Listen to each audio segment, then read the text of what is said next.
Boker Tov, chers amis, nous sommes heureux de vous retrouver pour l'étude de nos deux halachot du jour. Nous sommes à halacha numéro 15 et 16, dans un chapitre qui s'appelle Tikkun Chatzot. Pour ceux qui nous rejoignent, soyez les bienvenus. Tikkun Chatzot, c'est la prière qu'on doit faire au milieu de la nuit. Il y a la prière du soir qui s'appelle Arvit. Il y a ensuite une prière, on va dire, j'ai du mal à dire qu'elle est facultative, parce qu'elle n'est pas si facultative que ça, vous allez voir en étudiant ces halachot-là, mais cela étant, elle n'est pas aussi obligatoire que la prière, les trois prières qui ont été instituées par nos chachamim et par la Torah. Le chapitre 15 nous dit, cette tikkun chatzot, cette prière de chatzot, à quel moment on doit le faire? C'est halacha 15. Zman chatzot yesh lechachev beofen kazé. Comment on calcule chatzot? Chatzot en hébreu, ça veut dire la moitié. Là, on parle de la moitié de la nuit, mais ça peut être aussi la moitié de la journée. Donc maintenant, revenons à la moitié de la nuit.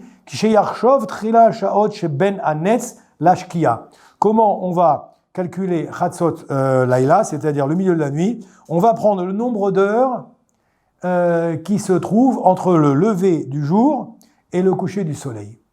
Lever du jour en hébreu, on appelle ça le Netz, Achama, et le coucher du soleil en hébreu, on l'appelle Ashkia.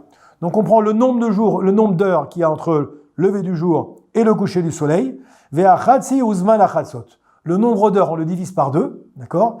Eh bien, vous allez trouver exactement Ve'yosif shtem esre shaot al chatzot ayom.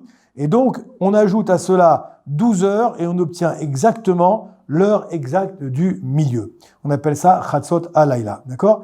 Donc, on prend le nombre d'heures qu'il y a entre le matin, le lever du jour et le coucher du soleil, d'accord? Et puis, on va donc ajouter alors 12 heures et on va obtenir exactement l'heure exacte du milieu de Chatzot. C'est à ce moment-là qu'il faut faire cette fila. Halacha Tetzain, c'est-à-dire halacha 16, de Chatrila, Tov lomar tikkun lea, kodem amud hashachar, ou mikol makom mutar lomar tikkun lea, gam achar amud hashachar, shenam ela mizmorim.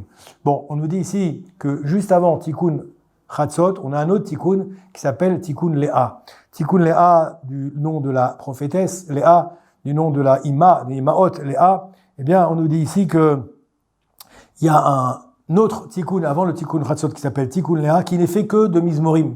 Ce sont des mizmorim qui ont été codifiés dans un certain ordre. On appelle ça la réparation de Léa. Celui-là, on peut le dire un petit peu avant le tikkun Chatzot, c'est-à-dire donc avant même après Amud HaShachar. Donc je répète, Atalacha, les Chatrila, a priori, Tov lomar tikkun lea kodem Amud HaShachar. Il est bon de dire le tikkun lea avant le lever du jour, mais au mikol makom mutar lomar tikkun lea gam achre Amud HaShachar. On pourrait dire le tikkun lea après Amud HaShachar, she'enam ela mizmorim, parce qu'il n'est fait que de mizmorim. Ce ne sont pas des prières, ce ne sont pas des supplications.